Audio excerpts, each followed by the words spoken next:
Ce qui devait être initialement quelques heures de négociations au Qatar s'est prolongé pendant 2 jours. Une déclaration conjointe publiée vendredi par les médiateurs indique que les pourparlers visant à mettre fin au combat entre Israël et le Hamas ont été constructifs et se sont déroulés dans une atmosphère positive.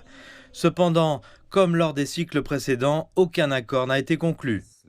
Malheureusement, comme prévu, les négociations ont échoué. Netanyahou veut que la guerre continue par tous les moyens.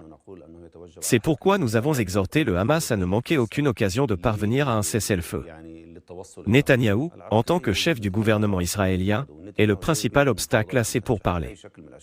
Il ne veut pas que les négociations aboutissent. L'Égypte et le Qatar ont déclaré que les États-Unis avaient émis des propositions pour mettre fin à la guerre de 10 mois et obtenir la libération des otages, mais aucune précision n'a été annoncée.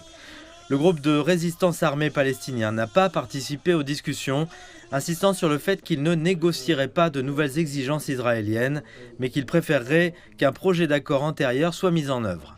Israël veut maintenir ses troupes à la frontière entre Gaza et l'Égypte et poursuivre sa guerre jusqu'à ce qu'il ait vaincu le Hamas. Les délégués israéliens présents portaient tous des titres de poste, mais nous avons constaté qu'ils n'étaient pas autorisés à prendre des décisions. Ils viennent à Doha, assistent aux négociations, puis retournent en Israël pour demander l'approbation du Premier ministre israélien. D'autre part, l'assassinat d'Ismaïl Haniyeh a laissé un vide managérial au sein du Hamas.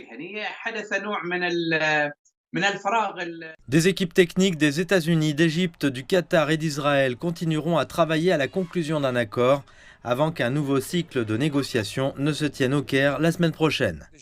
Des responsables égyptiens anonymes ont déclaré aux médias locaux que des lacunes dans les négociations restaient importantes.